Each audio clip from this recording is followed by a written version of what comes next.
Hola, buenas tardes. Vamos a continuar y casi al cierre de lo que viene siendo este curso, esta segunda parte del curso de Ciencias Sociales. Vamos a tener que entender que es un proceso. Si ustedes se dan cuenta, en sociales empezamos con historia, historia universal, y ahora características socioeconómicas, principalmente en nuestro país. Se pueden manejar en términos internacionales, pero va enfocado esta parte a lo que vienen siendo las características de la estructura económica de los países. La clase pasada trabajamos lo que vienen siendo las interpretaciones científicas de lo que es la realidad de algunos espacios o sociedades. Estas interpretaciones, si recuerdan las principales, manejamos lo que es el positivismo, el marxismo, manejamos el funcional estructuralismo, la teoría crítica, la escuela de Frankfurt. Eh, ¿Puede haber alguna pregunta ahí sacada de todo este tipo de explicaciones que dimos en la clase anterior? Bien, el día de hoy vamos a trabajar lo que viene dándose como categorías. Vamos a trabajar, es un tema de los temas que maneja Ceneval, categorías sociales. ¿Qué es una categoría social? Vamos a tratar de manejarlo sencillo, no vamos a complicarnos la vida. Les decía que llega el momento en que es una o dos preguntas, entonces la idea sería manejar lo más sencillo que se pueda las categorías sociales. Porque tenemos que entender que con la explicación de las interpretaciones científicas que se da de la sociedad, vamos a conocer cómo está ahora en términos sociales dividida la sociedad. Ciertos conceptos que nos van a poder dar a entender qué es lo que se vive dentro de una sociedad como tal. ¿Qué son las categorías sociales? Las categorías sociales nos dicen grupos de individuos, son agrupaciones de personas que comparten características o rasgos. Ustedes pertenecen a una categoría social. Estas, estas agrupaciones se diferencian de lo que es un grupo social. Ahorita lo vamos a ver. La definición podríamos manejarla en este sentido como un conjunto de individuos que comparten una característica común, pero no necesariamente tienen una identidad de grupo o interacción social. ¿Se acuerdan que vimos que era la identidad individual, la identidad colectiva y cómo se van dando estos procesos de integración de identidad? Entonces, la diferencia nos manifiesta que categorías pueden ser definidas por el género, mujer, hombre y demás. Eh, Ocupación, maestros, policías, eh, obreros, el nivel socioeconómico. El nivel socioeconómico, perteneces a cierto nivel socioeconómico, algunos les llaman clases sociales, no es una clase social. El nivel socioeconómico en el que te desenvuelves, pobreza, riqueza, y de ahí ya surgen algunas otras categorías que manejan algunos autores en la actualidad. Religión, testigo de Jehová, católico, musulmán, testigo de Jehová, no sé. Ajá, o cualquier otro criterio que no se manejen. En este sentido, si ustedes ven aquí parte a diferenciarse lo que es una categoría social de un grupo social. Conjunto de individuos que comparten características en común, pero no necesariamente les dan una identidad de grupo o que interactúen socialmente. Eh, Vamos ahorita, aquí ponen como ejemplos, ponemos como ejemplos todas las personas que van a la secundaria, los que son de prepa, ¿sí? Se empiezan a separar, estudiantes en términos generales, hombres, mujeres, es una categoría social. Los ancianos, los niños, los adolescentes, los médicos, los profesores, estas son categorías sociales. Ajá. ¿En qué se diferencian en este sentido? Eh, que en esta parte puede ser de distinta naturaleza, pero podemos encontrar que se relacionan directamente con una parte del ser humano muy general. Puede ser hasta la etnia, pero bueno, yo ahí la diferenciaría, pero estamos manejándolos así muy generales. Se diferencian de los grupos sociales porque no implican necesariamente esta interacción. Eh, no necesitas identificarte, a lo mejor vas a trabajar porque es una necesidad, pero no necesitas estar identificado con esta parte del grupo o con un rol social específico. Sí, es importante las categorías sociales porque nos permiten hacer ciertos tipos de investigación para sacar estadísticamente algunos datos. Pertenecer a un nivel social nos va a definir, puede revelar qué tipo de poder tiene esta categoría o puede definir lo que es la estratificación social de las personas. Ajá.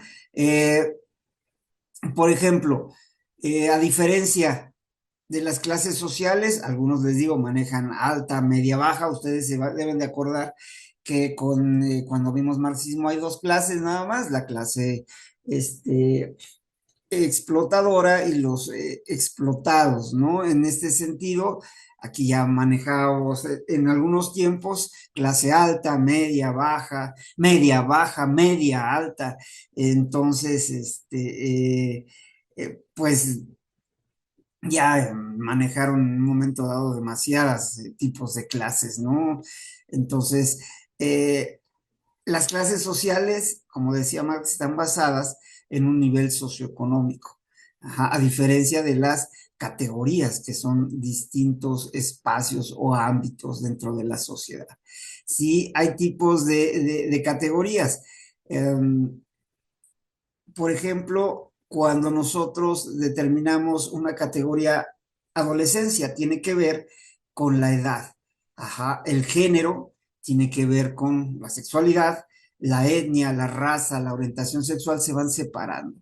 Les digo, yo en la etnia, yo creo que sí nos da un punto de partida de identidad, pero necesitaríamos checar cómo se van dando.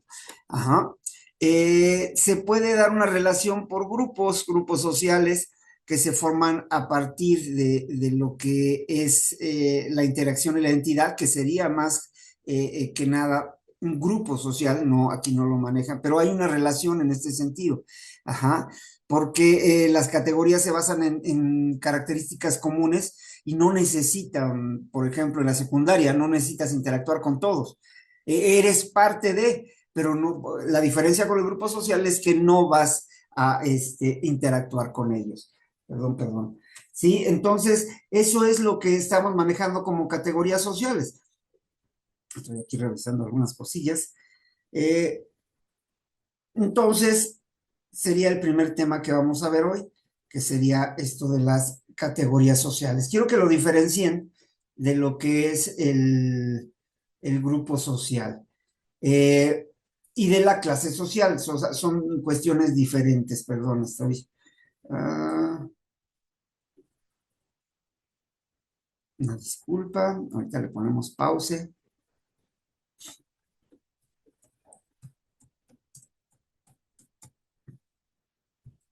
Ok, entonces, categorías sociales es un tema para el examen. Ajá, grupos de individuos que están relacionados entre sí debido a que comparten algunos rasgos en común y pueden ser de distinta naturaleza. Estoy en dos cosas. Ustedes no se preocupen. De todos modos, el viernes vamos a estar trabajando. Puede ser, les decía, la actividad profesional hasta la misma cultura nos puede determinar una categoría social. Y decíamos también, ya con esto que presentamos, se diferencian de otras clasificaciones que son muy parecidas en el sentido de que no producen, pero se diferencian porque no producen una identidad de grupo. Las personas que pertenecen a una categoría social no la podrían utilizar para hablar de sí mismo, ¿no? Yo soy un adolescente, por ejemplo. Yo no soy un, un religioso, o sea, no la ocuparíamos en este sentido. Ujú. Se sentirían en un principio más dentro del concepto de grupo social. ¿Ok? Bien. Vamos a estar aquí trabajando en dos partes. Ajá, entonces, les decía, un ejemplo serían los adolescentes, ajá, se sienten, viven experiencias particulares, pero no se sienten identificadas unas con otras, ¿no? La adolescencia no parte de eso. Pero bueno, vamos a continuar con otro concepto que nos pide, otro tema que nos pide el programa. Entonces, ahorita categorías sociales. Ajá, ok, permítanme. Bien, en este sentido, ¿por qué es importante analizar lo que son eh, eh, las categorías sociales? Porque al final vamos a entender, hay un ejercicio que hacen algunos sociólogos en el cual retoman una categoría, llevan a un grupo de estudiantes para analizar cómo se comportan y cómo como categoría queda en la simple reunión. Y después de convivir en ese campamento muchos días, empiezan a darse las separaciones identitarias. Unos se empiezan a identificar con otros y se empiezan a dar situaciones de poder, de sumisión, situaciones bien interesantes. ¿Por qué? Porque ahí es donde se diferencia la categoría social. Todos son adolescentes, pero vienen de diferentes estratos y no se identifican como adolescentes dentro de un grupo. Es interesante cómo se maneja, porque dentro de la categoría, dentro de la reunión, empiezan a surgir grupos y dinámicas bien específicas que esto pasa en la sociedad. ¿Sí? Yo me puedo identificar con cierta categoría social, pero ya estando en una dinámica específica, a lo mejor no convivo, no interactúo con nadie más, aunque yo pertenezca a esto o no comparto ciertas ideas. Ahorita está pasando algo con los maestros aquí en la Ciudad de México, y el ejemplo queda, si ustedes se dan cuenta, habrá personas que no compartan, aunque sean de la misma categoría, es decir, entran en este espectro de la educación, pero no se identifican muchos con estos maestros, y en este sentido es lo que nos da la importancia de las categorías sociales. Es una categoría identificada y determinada, grupos de individuos que pertenecen a con ciertos rasgos en común. Nos dedicamos a la educación o se dedican a la educación, pero no se sienten identificados en términos generales. Esto es importante.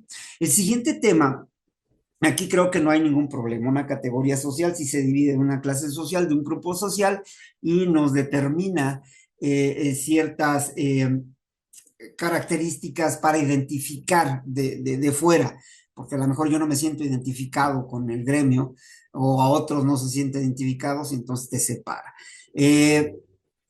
Dentro de lo que viene siendo las sociedades, que es lo que estamos analizando, cómo están estructuradas y cómo están definidas las sociedades, pasamos a otro tema. Este tema tiene que ver directamente con lo que vienen siendo las instituciones de un Estado. Nosotros ya habíamos definido cómo se da esta idea de la separación. Están mandando mensajitos aquí. Uh -huh. Entonces, cómo se van dando o qué definición tenemos por Estado, ese conjunto de instituciones dentro de un territorio que rigen o que equilibran la interacción social. Ese es lo que nosotros consideramos como Estado, pero ¿qué tipo de instituciones están manejadas dentro de lo que viene siendo eh, un territorio, un Estado específicamente? Recuerden los tres elementos que determinan un Estado, que viene siendo territorio, población y leyes. Y en esta parte, ya que está estructurado bajo estas tres premisas, hay niveles. Es decir, hay una separación de lo que se da dentro de del mismo Estado. Ok, les vamos a compartir para que vayan checando cómo se va dando. Cómo está estructurado, cómo está dado lo que vienen siendo las instituciones. Yo lo manejo como instituciones del Estado mexicano. Ajá, pero en casi todas los estados-nación a nivel mundial sí hay algunas diferencias, pero vamos a entrarle en materia en este sentido. ¿Qué es el Estado? Ajá, es una estructura, una conformación, acuérdense del estructural funcionalismo, que da vida al conjunto de instituciones políticas modernas, y de las que se desprende el sistema político, la democracia, este, un totalitarismo, una tiranía, un régimen, gobierno y administración pública. Generalmente los estados al tener estas instituciones, ¿qué es lo que se va buscando? Se va buscando administrar adecuadamente la vida pública de las personas. Si no hay una regulación, si no hay una parte eh, ordenada, pues esto sería un caos. Si recuerdan en Revolución Mexicana, cómo se encontraba en 1920, 21, cómo se encontraba el país en un total caos porque nadie regulaba nada, no había una administración pública, ¿sí? Cualquiera podía hacer lo que quisiera a partir de las armas y hasta que empieza a darse el modelo institucional dentro del país, se empieza a acabar con los personajes que buscaban el poder a partir de la violencia. Entonces sí se desprenden unas situaciones estructurales para entender lo que es el Estado. Eh, Aquí manejamos diferentes. El Estado tiene cuatro elementos básicos y muy generales. Posee un gobierno, personas, posee personas que estén con el poder en este sentido. Ajá. Tiene un pueblo, tiene población, ¿sí? Como nación, acuérdense la diferencia, la nación es esa situación identitaria que te maneja tu historia, tu misma cultura, eso es la nación como tal. Tenemos cosas en común que traemos arrastrando, traemos configurando la modernidad en este sentido. Ostenta un territorio, lo que les decía, territorio. Eh, Ustedes conocen bien su país, entonces saben que hay frontera con Estados Unidos, frontera con Guatemala, Belice, y que tenemos 32 estados y que estamos en una federación. ¿Sí? Tenemos un poder determinado a la cual existen otros niveles de poder, otras categorías en este sentido sociales, estamos divididos en políticamente, y esto es lo que nos determina un territorio. Uh-huh. Y está regulado con base en un Estado de Derecho. Es decir, tenemos leyes que legitiman al poder político y que está dividido en una organización de división de poderes. Normalmente pareciera que esto es común y corriente, lo vamos tomando como algo natural. Esta semana va a haber una cosa rara que van a elegir lo que son el poder judicial, van a determinar cómo se da esta situación.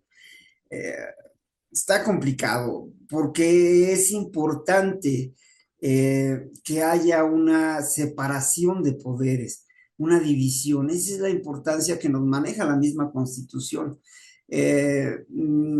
Nosotros sabemos cómo se da esta situación.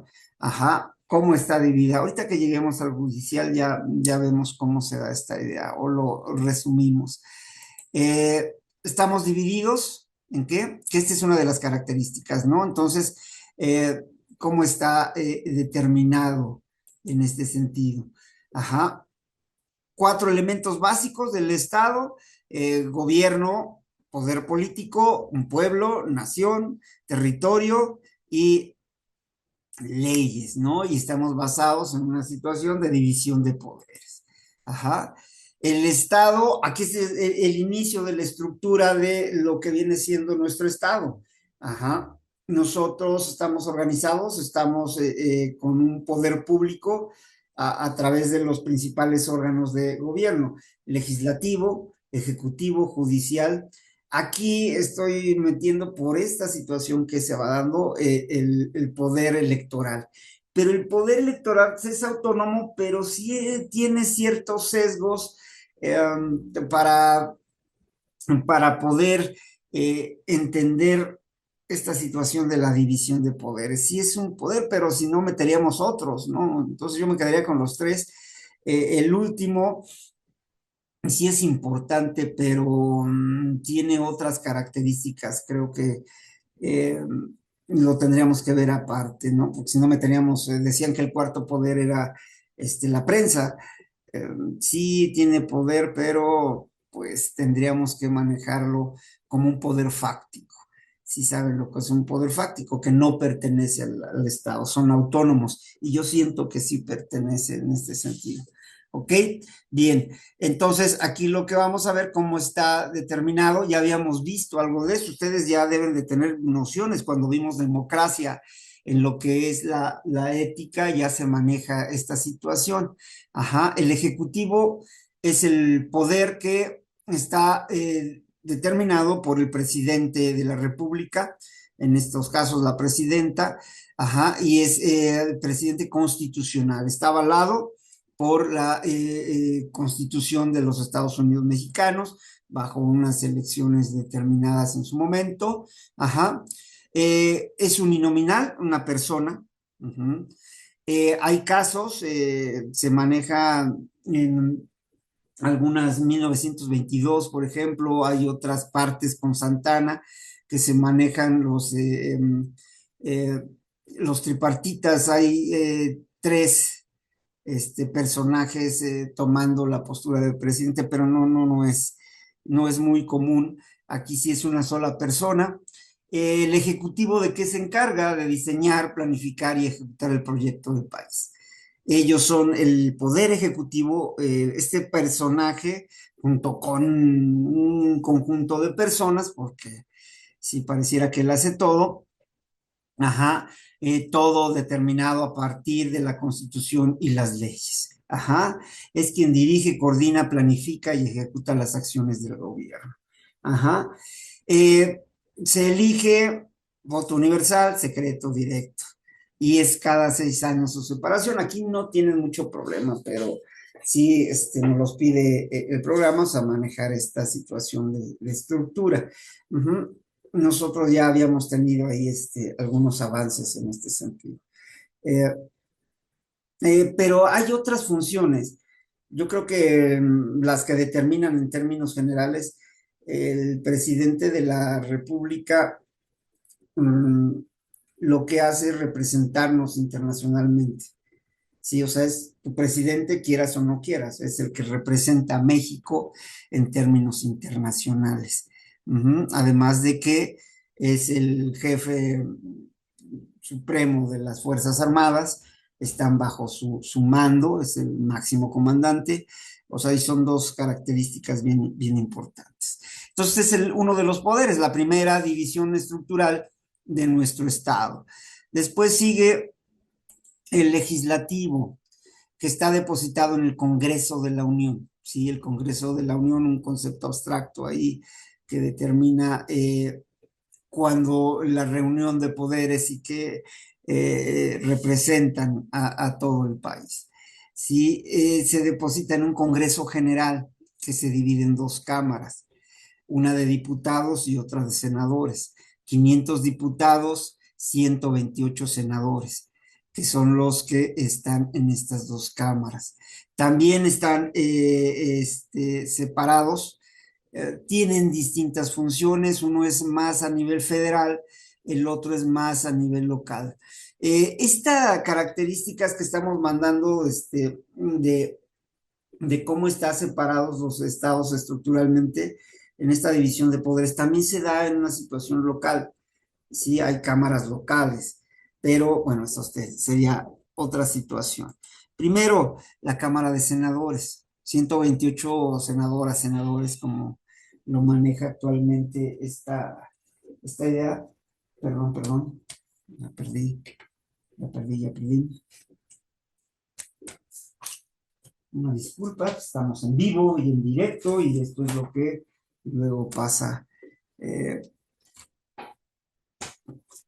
perdí aquí algunas cosas, no se preocupen.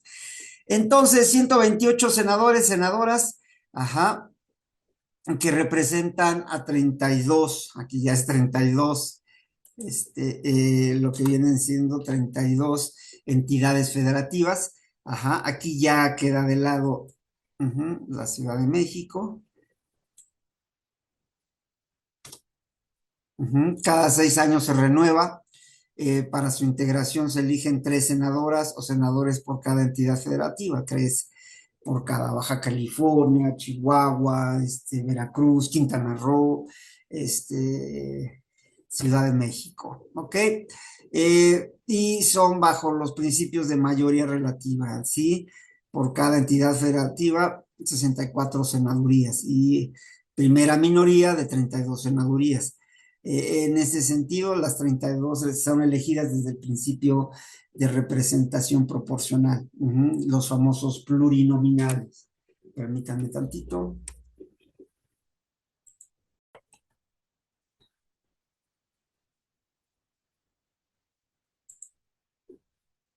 Bien, entonces vamos a ver cómo se dan estas representatividades, facultades exclusivas que tienen que legislar, tienen que discutir, tienen que analizar política exterior, tratados, convenios, que el presidente firma, autorizar movimientos de las Fuerzas Armadas, ¿se acuerdan cuando salieron a las calles? Entonces, ¿cómo se daban las críticas a esta situación? Tránsito de tropas extranjeras, nombramientos, ratifica nombramientos del Ejecutivo en materia de algunos puestos importantes, declarar desaparición de poderes estatales, tienen esta capacidad que no lo dan, pueden designar gobiernos interinos. Entonces es bien importante lo que es la Cámara de Senadores. La Cámara de Diputados cuenta con 500 diputados electos, periodo de 3 años. Estos iban cambiando. Empiezan normalmente cuando inicia presidencia, sus 6 años de presidencia, pero a la mitad ellos terminan. Ajá, ellos están en San Lázaro, aquí en la Ciudad de México. Ajá, y el total de su integral se divide dos principios, los directos, el uninominal, 300, y después por cada uno de los distritos electorales a nivel federal, de los que componen el país, ajá, y 200 son en este sentido proporcional por listas, dependiendo cómo vean, plurinominal y uninominal, eso es lo que se maneja.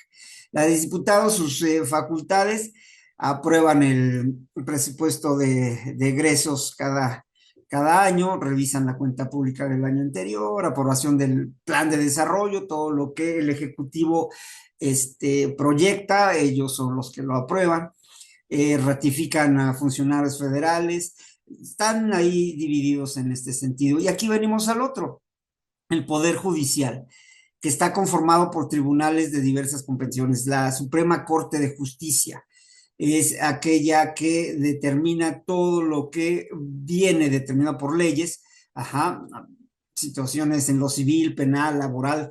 Todos estos jueces son el poder judicial. Esa es la gran discusión que se da en estos momentos, que nos mencionan que estamos bajo un poder judicial corrupto.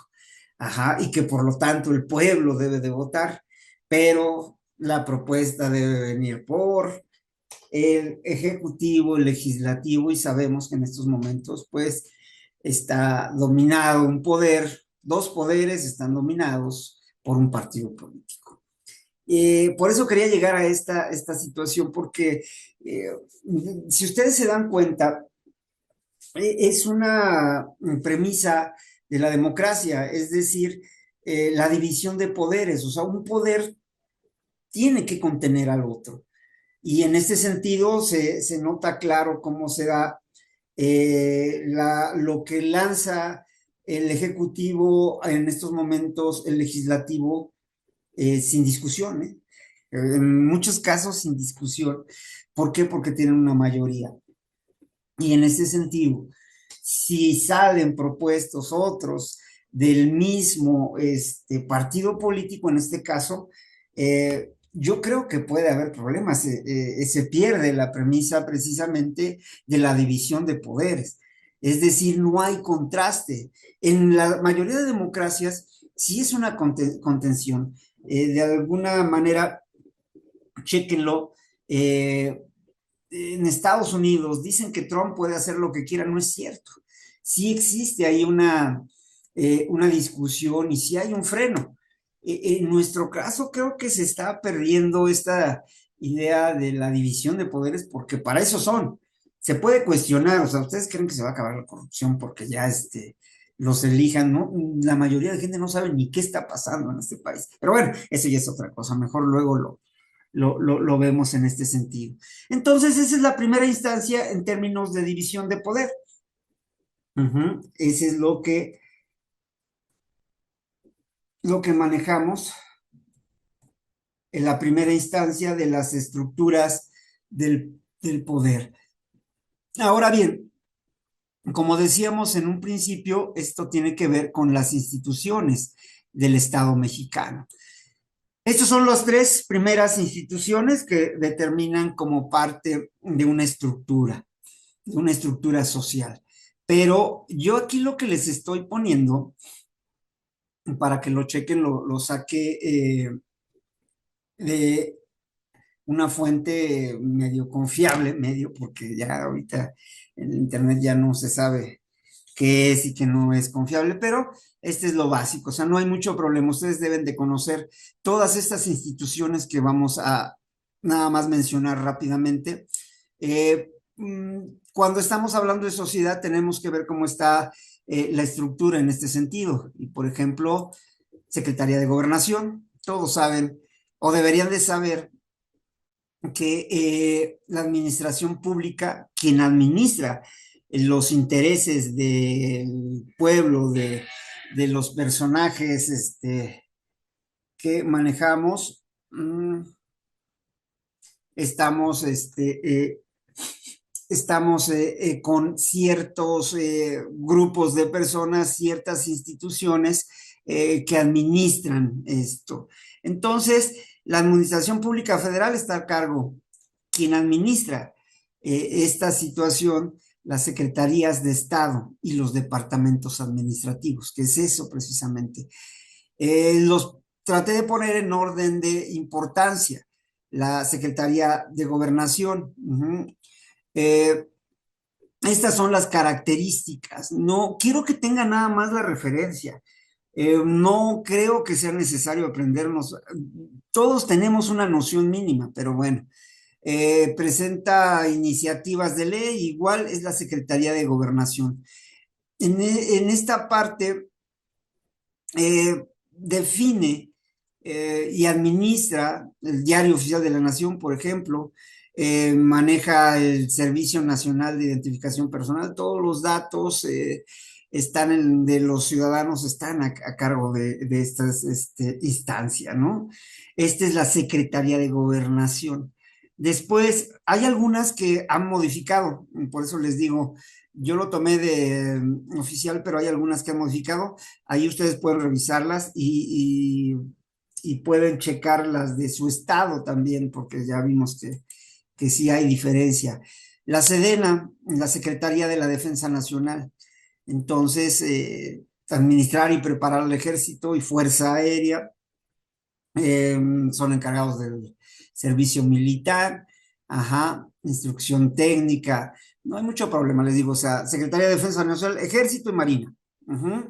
Secretaría de Gobernación, eh, la instancia que regula y presenta decretos y administra reglamentos que expide el Ejecutivo.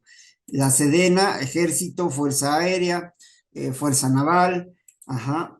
La Secretaría de la Función Pública, organizar y coordinar el sistema de control.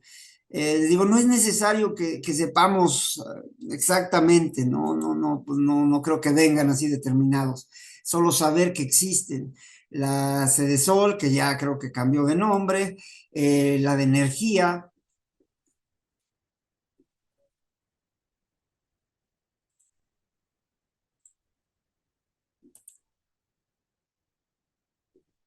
perdón, no me pasmé, eh, la de comunicaciones y transportes, la de salud, si ustedes ven, todas van en rubros diferentes, pero sí son importantísimas, ¿no? Eh, Cómo se van manejando estas necesidades que tenemos. La reforma agraria, creo también ya se transformó, entonces la de seguridad pública, la de turismo, que ahora con cada entrada le cambian ahí algo, pero es la misma función, son secretarías, es la organización pública, la administración pública en este sentido. Ajá, la SEP, que ahora les decía ahorita, y ahorita que veíamos esto de los maestros, hay muchas situaciones conflictivas, ahí hay que ver cómo se maneja esto.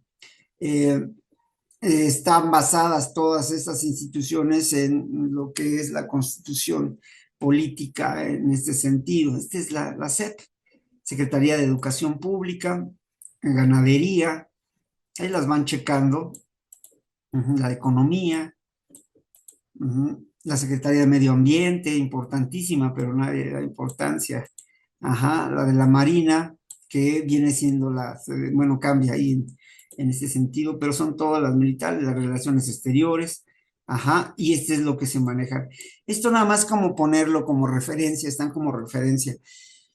Pero la idea es entender que necesitamos tener organización. El Estado necesita tener dependencias y, y estas dependencias pues parten a ser a nivel nacional. ¿Ok? Entonces ya tenemos división de poderes, tenemos la estructura social que maneja el país.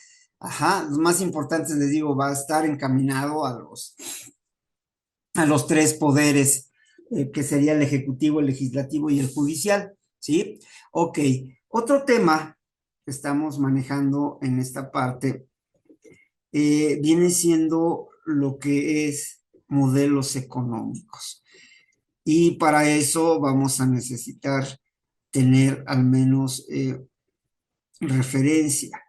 Ajá, nos manejamos concepto del ser social y del ser individual. Tipos de conocimiento, eso todavía nos falta. ¿Qué tipos de conocimientos existen? Bueno, ya manejamos algunos. Interpretaciones científicas, categorías sociales que acabamos de ver, instituciones del Estado mexicano, qué función realizan, hacia qué van encaminados, y nos toca modelos económicos. Ajá, y para esto, pues vamos a seguir trabajando esta presentación, que es un modelo económico. Un modelo económico, descripción, simplificada de la realidad concebida para ofrecer hipótesis sobre conductas económicas que pueden comprobarse. Me quedo igual, ¿no? Un modelo es una descripción simplificada de la realidad. En términos económicos, me quedo igual. Ahorita vamos para allá. Los modelos económicos realmente son herramientas que nos permiten simplificar la relación entre variables que explican el funcionamiento de la economía. También me quedo igual. Herramientas que nos permiten entender algunas variables, algunas cuestiones que se dan en el funcionamiento de lo que es la economía. Eh, Inflación. Entonces, esta me permite entender por qué suben precios, de qué manera esto dentro de un modelo económico, dentro de esta explicación de lo que es la economía. Estos modelos económicos sirven para estudiar lo que puede pasar, les digo, en un proceso de inflación. Son complejos, dice, y de alguna forma sacan algunos conceptos o algunas variables para entender por qué pasan en las economías lo que pasa. Si se empieza el alza de precios, ¿por qué sucede? En este modelo económico se da a partir de esto, de esto y de esto, y se empieza a explicar. Pero bien, vamos a tratar de que sea más sencillo en este sentido. Permítanme.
Bien, entonces estamos con lo que es un modelo económico que de alguna manera nos representan sencillamente la realidad en términos económicos de un país o de una economía específica. En economía se maneja la micro y la macroeconomía. La micro estudia agentes individuales, la familia, una empresa única, mientras que la macro estudia una situación global en este sentido, las transnacionales, maneja cómo se dan estas interacciones. Entonces, los modelos económicos nos permiten simplificar esta realidad que puede existir en una familia, si es en micro, en un país, cómo se está dando la realidad, por qué son considerados niveles de pobreza, niveles de riqueza, lo que puede ser una réplica, es esta idea de conocer elementos claves para entender lo que pasa en ciertas economías. En este sentido, nos referimos a un marco teórico y conceptual, es decir, a partir de conceptos para comprender lo que está pasando en términos económicos. ¿Sí? Hasta se puede, con un modelo económico, se puede predecir cómo funciona la economía y qué pueden pasar, qué está afectando, o sea, son importantísimos para determinar lo que pasa en varios espacios sociales. ¿Sí? Pueden ser modelos de oferta, modelos de demanda y de alguna manera de cómo se pueden equilibrar modelos de inversión, modelos de financiamiento. Esos son los modelos económicos, herramientas que nos permiten entender lo que está pasando dentro de un proceso económico de intercambio de mercancías, de situaciones de pobreza, de muchos conceptos económicos. Sí, les digo, se pueden clasificar modelos micro, modelos macro, y en este sentido, se pueden estudiar con estos modelos económicos lo que viene siendo la economía en su conjunto. Entonces, vamos a tratar de ver cómo se van a dar estas partes, qué herramientas pueden manejarse. Ajá. Este modelo económico, cómo se va dando, cómo se ha dado históricamente en este sentido. Dentro de los modelos económicos están los más importantes, podríamos mencionar oferta, demanda, un modelo keynesiano, un modelo de crecimiento económico, un de equilibrio económico, ciclo económico, elección racional, son muchos. Nosotros vamos a tratar de sacar los principales que han pasado en este país. Nosotros vamos a entender cómo se da cada uno de ellos y vamos a tratar de manejarlos, ¿no? Primero, en términos generales, el modelo llamado Estado benefactor.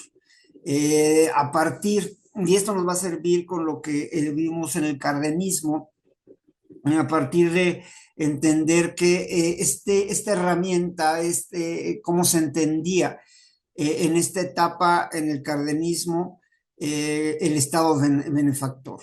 El Estado benefactor se enfoca a lo nacional, se pretende aumentar la economía nacional, empezar a, a que crezca, que haya crecimiento con inversiones de capital extranjero, aumentar la economía, pero es una contradicción. Vamos a ponerle con inversión general, pero todo enfocado a lo que es la economía nacional. Ajá. Se maneja un crecimiento a partir de, de generar inversiones en empresas mexicanas, en proyectos a nivel nacional y entonces se busca crecimiento a partir de ellos. Ajá, aquí el ejemplo claro es el petróleo. Descubrimos que tenemos petróleo, nacionalizamos el petróleo en esta época y ¿qué es lo que pasa? Pues con el petróleo toda la inversión generada por nosotros, para nosotros. Y en este sentido sería Estado benefactor que se puede dividir en estos. Sustitución de importaciones. Tiene que ver directamente con el Estado benefactor. Aquí de la Segunda Guerra Mundial, eh, que se da el 39 al 45, ustedes ya saben esto, cómo se da este proceso. Cuando se da la Segunda Guerra Mundial, el país vecino, cuando ingresa a la guerra, pues deja de producir. Ajá, entonces sí necesita también eh, necesita de alguna forma generar producción, pero en el país, que es lo que nos interesa, aprovecha y pone en marcha este modelo de sustitución de exportaciones.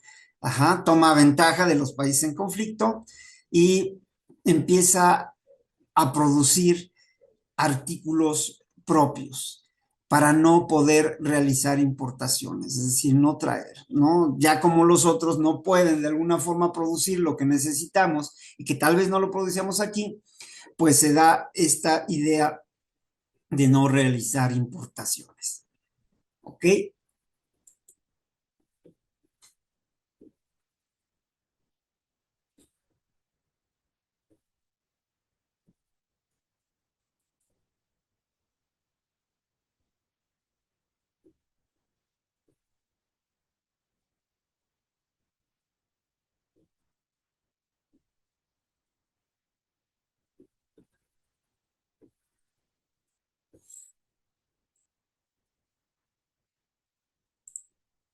Entonces, lo que vamos a tratar de ver es como en este proceso de sustitución de importaciones, como ya no hay tanta producción a nivel extranjero por la guerra, empezamos a tratar de generar nuestros propios productos, ya no compramos, así de sencillo, ¿no? Entonces ya no realizamos importaciones y se fortalece lo que es nuestra economía. En este sentido, se fortalecen las empresas nacionales y se empieza a estimular inversión extranjera. O sea, los extranjeros, pues si Estados Unidos es el que buscan aquí a esas empresas que produzcan lo que necesitan también en este sentido ellos. Ajá. La manufactura, sobre todo el comercio, se empieza a generar en esta situación de importaciones. Eh, Esta termina hasta el 76, si ven, a partir de la Segunda Guerra Mundial, del inicio hasta el 76 en México se da. Entonces empezamos aquí con el Estado de benefactor, que yo digo que es parte de sustitución de importaciones, es lo que se maneja en este sentido del Estado de benefactor. El desarrollo estabilizador, en esta etapa lo que se busca es empezar a desarrollarse, desarrollo manejado como crecimiento con el fin de encontrar estabilidad económica. Es que haya un equilibrio en este sentido económico. Lo que hace el desarrollo estabilizador evita la inflación y el desempleo. Y en el caso de México, lo que hace es que pone las bases de lo que se había hecho anteriormente con la sustitución de importaciones, estado benefactor en términos muy generales, para que el gobierno participe directamente en la economía y en la industria nacional, que esos tres tienen que ver con el estado benefactor. Uh-huh. En esta etapa, ¿qué pasa en México? Se crean instituciones como el ISSSTE, CONASUPO, o sea, todo va en este sentido. Lo que quiero que entiendan no es tanto verlo como, ya lo vimos en Historia de México, sino que lo manejen cómo se va dando la búsqueda de generar nosotros, de nosotros empezar a producir lo que necesitamos, que es una premisa de la economía en este sentido. Se nacionaliza la luz eléctrica, se implementa una nueva infraestructura, empiezan a darse las vías importantes para que en todo el país lleguen estos servicios. Se crean medios de transporte importantes, el metro aquí en el desarrollo estabilizador, y aparece este proceso de estabilizar y de generar confianza, se le conoce como el milagro mexicano. También está visto en Historia de México.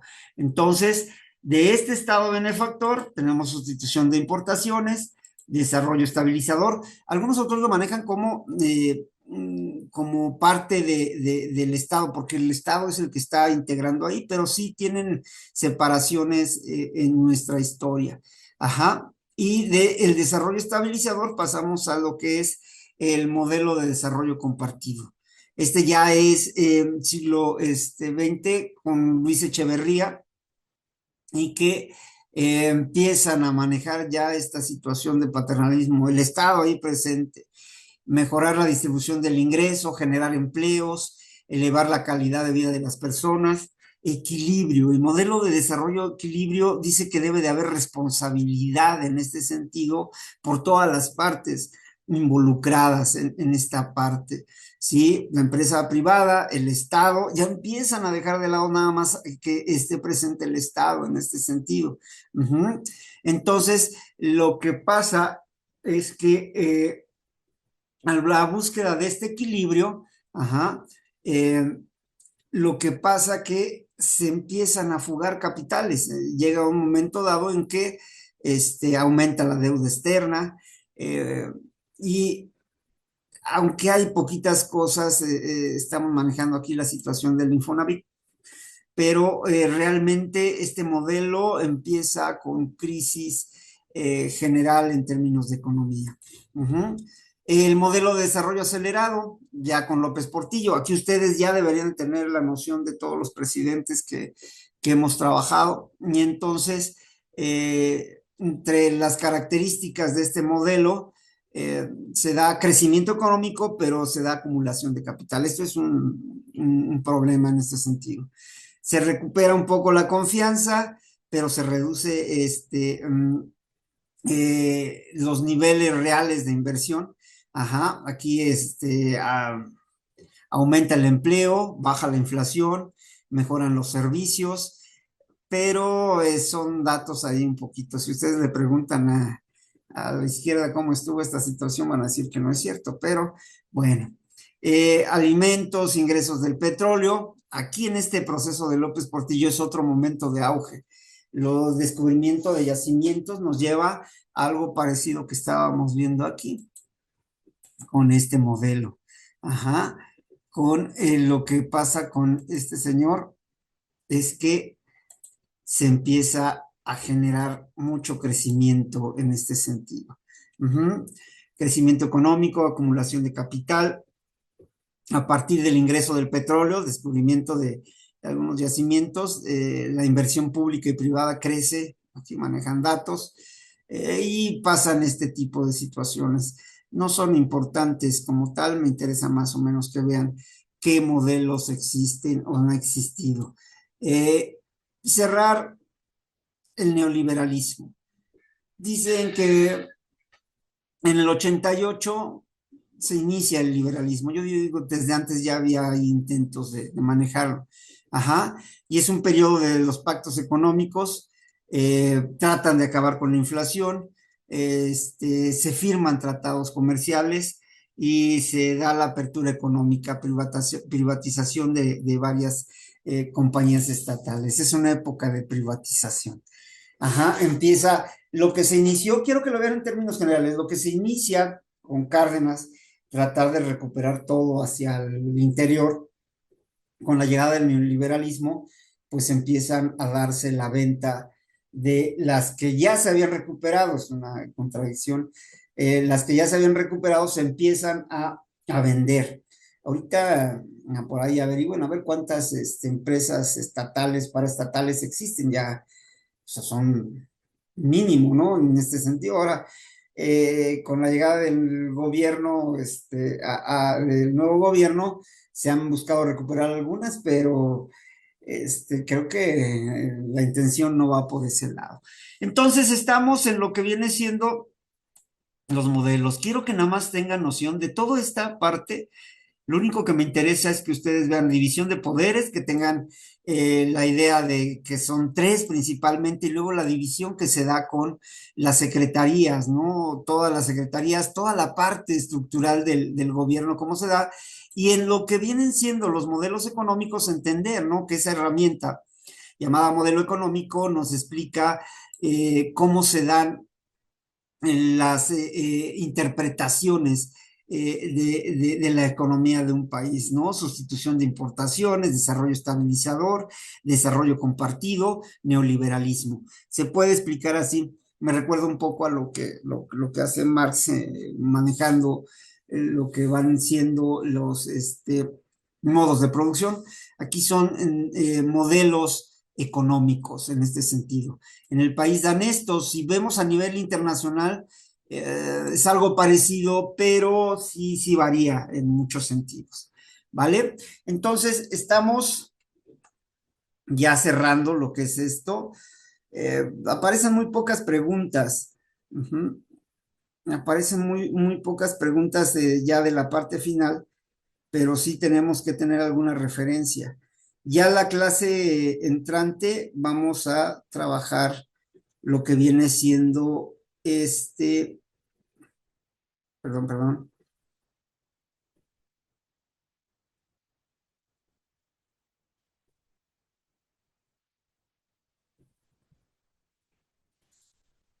Lo que viene siendo ya la clase que entra a trabajar, digamos, nuestra guía, ya específicamente, no sé si ya para esa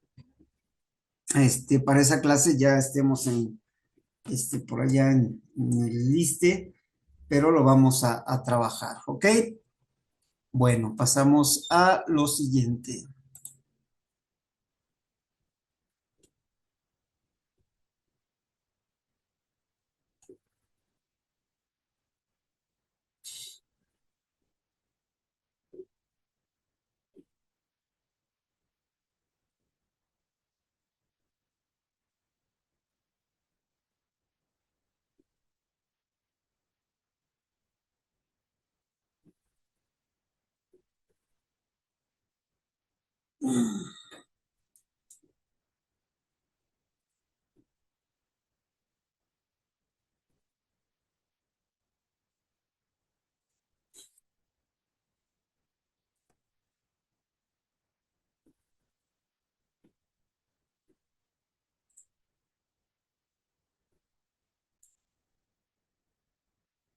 Bueno, la idea general ahora ya para cerrar, cerraríamos ya lo que viene siendo este curso, nos plantea el programa Teorías del Crecimiento Económico, plantea una pregunta de teorías del crecimiento económico. Hay diversas teorías del crecimiento económico, nos ofrecen diferentes perspectivas sobre aquellas perspectivas sobre los factores que impulsan el crecimiento económico a largo plazo, ¿no? Hablan de acumulación del capital, progreso técnico, capital humano, y en este sentido creo que sí, eficiencia de mercado y políticas gubernamentales, todo lo que pasa en una economía. Cuatro teorías básicas: la teoría de la modernización, la dependencia neoinstitucional, globalización y sistemas mundiales de desarrollo sustentable. Sí, sería estas teorías que manifiestan cómo se da el crecimiento en términos económicos. Uh-huh.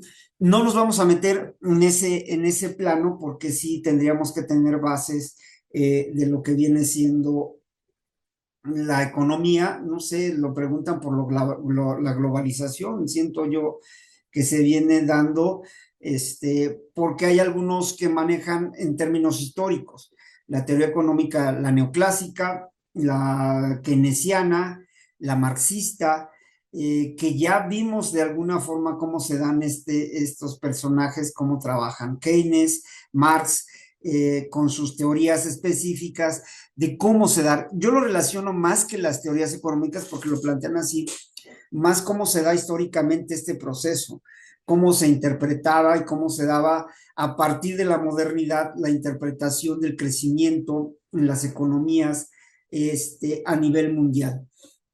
En términos generales, estas teorías buscan explicar cómo se han dado los procesos en diferentes espacios, territorios, pero no nos vamos a complicar, ¿no? Nada más manejamos, si es en este sentido, la teoría económica clásica, la keynesiana y la marxista. Uh-huh. Y ya tiene que ver con el proceso de neoliberalismo y lo que viene siendo la globalización como tal. Y todos ya sabemos qué es globalización, ¿cierto?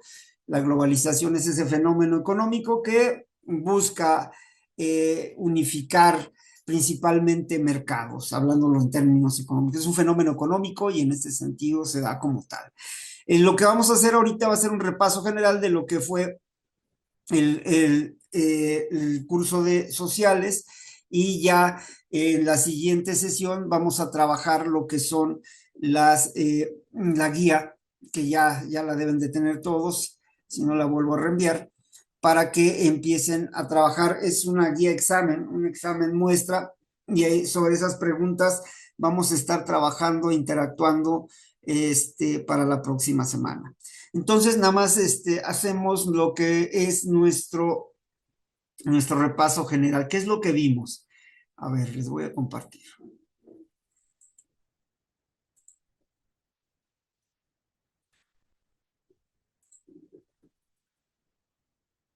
Ya empezaron las lluvias, entonces hay que ya manejar esto de manera diferente.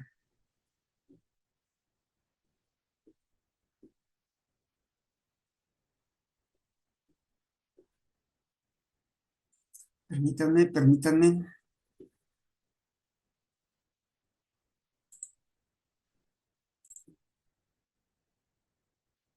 Bien, ¿cómo hacer recopilación a partir de lo que nos marca lo que es Ceneval, que sería su programa? ¿Sí? Entonces, ¿qué sería? En este sentido, a ver, aquí está el programa, ya lo hemos estado viendo ahí. Este es nuestro programa y quiero que me manden ya para el día viernes. Lo que vamos a hacer el día viernes va a ser recuperar dudas específicas de cada uno de estos temas. Eh, Van a salir más dudas a partir de la guía, pero eso es lo importante, que surjan dudas en este sentido. ¿Qué manejamos? Manejamos y empezamos con historia, ciencias sociales, horizontes culturales. Sí manejamos horizontes culturales, que tiene que ver con este proceso de Mesoamérica y cómo se va dando esta idea de las culturas mesoamericanas. Y manejamos Aridoamérica, Oasisamérica y Mesoamérica como tal. Y en estos horizontes culturales, Mesoamérica, el más importante, es el que determina cómo se da el proceso civilizatorio de estas culturas. Cultura madre, los vestigios más antiguos, los olmecas, y a partir de ahí hasta el último imperio en Mesoamérica, que es lo que manejamos como el imperio azteca.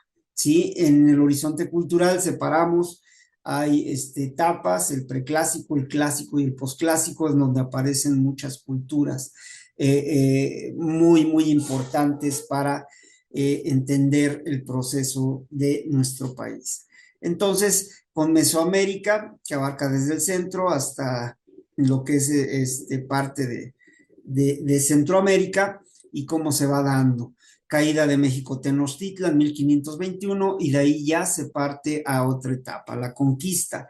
Conquista material, 1519, la llegada de Cortés con 300 personajes que avanzan esta conquista material, y se va dando a la par una conquista espiritual. ¿Sí? Son dos tipos de situaciones que maneja el proceso de conquista hacia lo que son estas culturas mesoamericanas. Después vimos las etapas del virreinato, un intento de sometimiento ya en términos materiales, que se da con lo que es la Nueva España. El virreinato como tal determina la parte fundamental de este encuentro de dos mundos, en donde recuperamos ahí cómo está estructurado económicamente, producción de plata, explotación, diferencias que se dan en el sentido estructural. Ustedes pueden notar el cambio que se da del virreinato a la situación mesoamericana, y es un cambio completamente notable y palpable, y que acabó con muchas personas en este sentido. Virreinato, pasamos a independencia, independencia de México, en el cual se dan procesos específicos de una guerra civil en la cual se busca generar proyectos de nación diferentes. Ajá. Después analizamos lo que es el México independiente, desde el primer emperador que se da en México con Iturbide, hasta lo que viene siendo todo el proceso de el México independiente. Yo lo manejaría hasta acá, hasta la Constitución de 1857. En este sentido, todo es un proceso donde analizamos y vimos cómo se dan todos los fenómenos históricos en este proceso. Independencia, México independiente. Empezamos con Iturbide, después pasamos con Guadalupe Victoria hasta llegar hasta Santana, intervenciones extranjeras, Estados Unidos, Francia, España se toma como una intervención, intento de recuperación de lo que es la corona. La Constitución del 57, les decía, aquí ya partimos a otro tipo, con personajes como Juárez, como Lerdo, como muchos que estuvieron presentes aquí en las leyes de reforma. Me estoy yendo así como no es repaso como tal, os estamos recuperando lo que vimos y lo que de alguna forma aprendimos. Porfiriato, una etapa bien importante, yo creo que desde aquí se dan ya las bases para lo que hablamos en esta parte de los modelos económicos. Aquí creo que sí ya se empieza a manejar con el porfiriato, el crecimiento económico que se da en este proceso, las causas que genera el porfiriato para que se dé este proceso. Explotación, aquí personajes que vamos a recuperar para poder entender la Revolución Mexicana. Este movimiento armado que en 1910 genera un cambio de una tiranía a, entre comillas, un modelo diferente de nación. ¿Sí? Si ustedes ven, son cambios bien importantes que se dan desde aquí, cómo se van dando en etapas bien determinadas. Sí, aquí vamos a tener 15 preguntas. Y ustedes ya pueden irlas manejando ahora con el trabajo de la guía. Revolución Mexicana, personajes desde Madero, Carranza, Zapata, Villa, Obregón, Calles, que son personajes que están presentes aquí, una etapa de convulsión, de guerra que se da en este sentido hacia ya la institucionalización.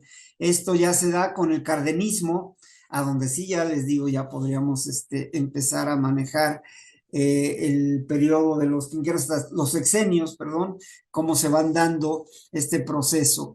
Y hasta llegar a la transición democrática que se da con el PAN precisamente, y que de esta manera se entiende todo este proceso. Les digo, la información que se vio es reducida y no es análisis particular de cada una de las etapas, porque si no, no acabamos. Y ya se nos viene el examen en julio.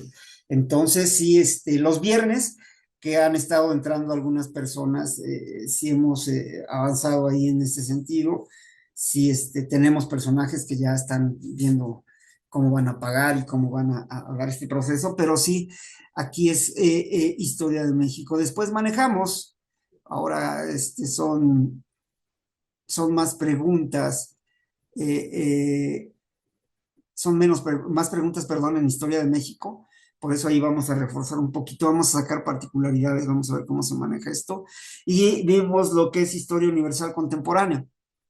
Empezamos, les digo, aquí la historia está bien reducida, pero se maneja desde el imperio, cómo se va dando proceso de conquista en Europa principalmente, y que se da a partir de fenómenos bien claros, Revolución Francesa, Revolución Industrial, que dan pauta precisamente a que los imperios empiecen en una disputa por territorios, y que nos da a entender lo que va a ser la Primera Guerra Mundial, esa lucha de grandes potencias, principalmente por territorios, donde hay nacionalismo, donde hay avance tecnológico con esta revolución industrial, y la Primera Guerra Mundial la manejamos en esta parte. Vimos un periodo intermedio de gobiernos totalitarios, en los cuales aparece el fascismo, el nazismo, aparece la URSS como un estado totalitario en este sentido. Los japoneses aparecen como estados totalitarios, donde el Estado es el que tiene el poder y que determina lo que se debe de hacer y cómo debe de hacerse, y que estos gobiernos, a partir de la finalización de la guerra mundial, con un tratado de Versalles que deja algunas potencias sumidas ahí en el rencor, humillación, y que nos da pauta para la Segunda Guerra Mundial, donde se ven los avances tecnológicos ya en armamentismo, empieza la carrera por quién es el mejor y cómo termina partido el planeta en dos grandes ideologías, lo que es el capitalismo y lo que es el socialismo. Y en este sentido, esta Segunda Guerra Mundial da pauta con esta separación que se da del mundo en dos ideas diferentes, empieza a darnos pauta para lo que va a ser la Guerra Fría. Y la Guerra Fría no es más que ese amago, esa carrera de armamento, conquista del espacio, en las cuales el armamentismo se empieza a regar por todo el mundo, empiezan a plantar misiles, empiezan a plantar ideas, es la búsqueda de quién tiene más adeptos en este sentido. Es bien, bien importante para llegar a esta Guerra Fría. Nos lleva a este nuevo orden mundial, que yo creo que estamos ahí presentes en este nuevo orden mundial, en donde aparecen grandes empresas en términos económicos, se empieza a dar la globalización, se empieza a conectar el mundo, se empiezan a dar situaciones muy importantes que estamos viviendo en estos momentos. Ya es un cambio político, ya es ese avance que nos deja en la actualidad.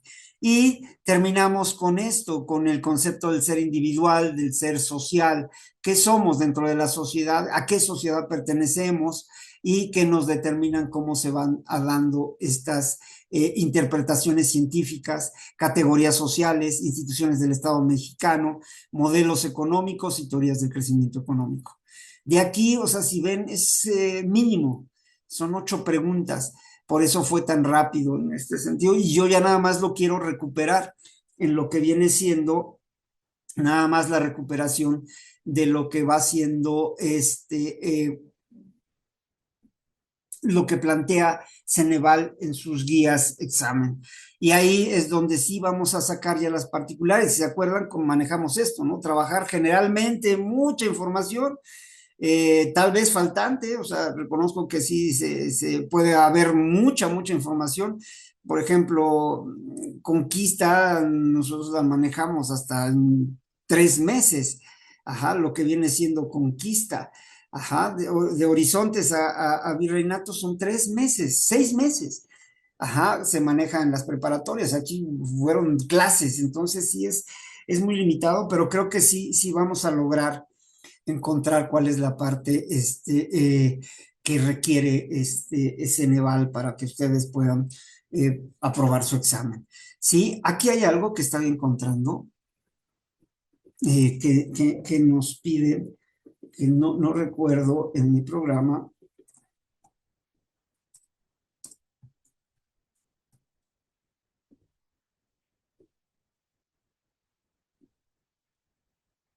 Que yo daba por hecho que los tenían, ¿no? Entonces, pero eh, eh, es perdón, por eso quería hacer la revisión, pero a ustedes les va a servir. Creo que sí tienen nociones de esto, pero no recuerdo. Tipos de conocimiento. El tema de tipos de conocimiento es muy sencillo. Existen diferentes tipos de conocer y se pueden clasificar como conoces. En filosofía, por ejemplo, se maneja el conocimiento, lo vimos a priori y posteriori, o sea, es decir, antes y después de.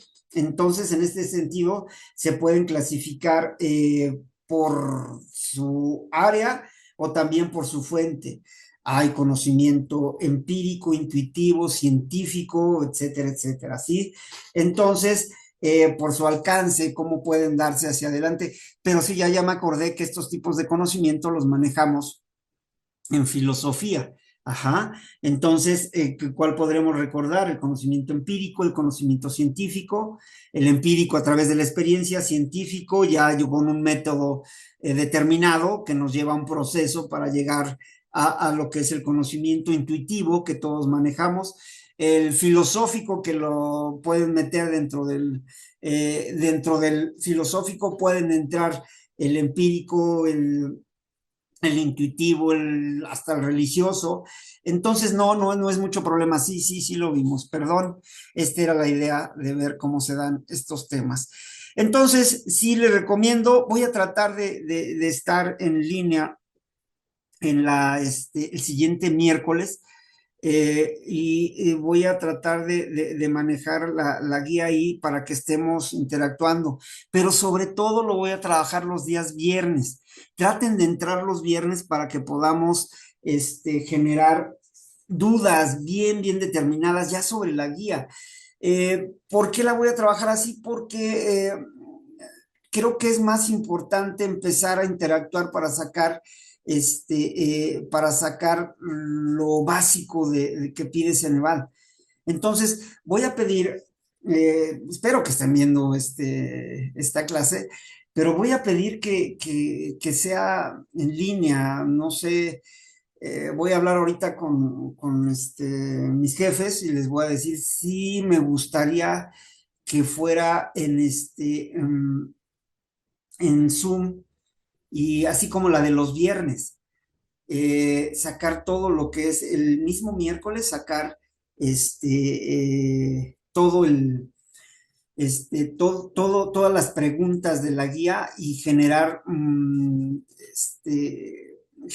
interacción para que podamos aprender bien lo que nos pueden preguntar. Sí voy a hacer esto.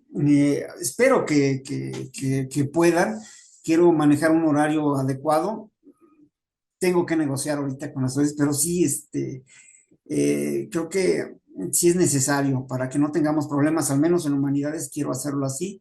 Hoy lo planteo y si me dan luz verde, trabajaríamos miércoles y viernes en Zoom, ajá, para que podamos eh, acabar de buena manera esto. ¿Sale? Bueno, no se cumplen ni las dos, pero ya están dados todos los temas. Eh, y ya nada más nos quedaría generar ese conocimiento a partir de la guía y creo que sí, va a ser interesante a ver cómo sale este asunto. ¿Sale? Bueno, por mi parte, está el curso dado, ya nada más es la recuperación y los repasos que vamos a hacer, pero les digo, voy a intentar de que sea vía Zoom y en esta parte lo podemos hasta grabar y que lo vean cuando puedan, pero estando interactivo con los que sí puedan presentarse. ¿Me explico? Porque así se trabaja mejor. Creo que trabajo yo mejor así. Entonces, les va a servir mucho. Espero que me lo acepten, les digo, pero ahí estamos en contacto. Les agradezco y nos veríamos el miércoles eh, y este viernes, perdón, este viernes y el siguiente miércoles. Espero que sea como quiero que se den estas clases. Pues muchas gracias. Voy a dejar un poquito correr esto. No se cumplen con los estándares, pero bueno, muchísimas gracias a todos. Nos vemos.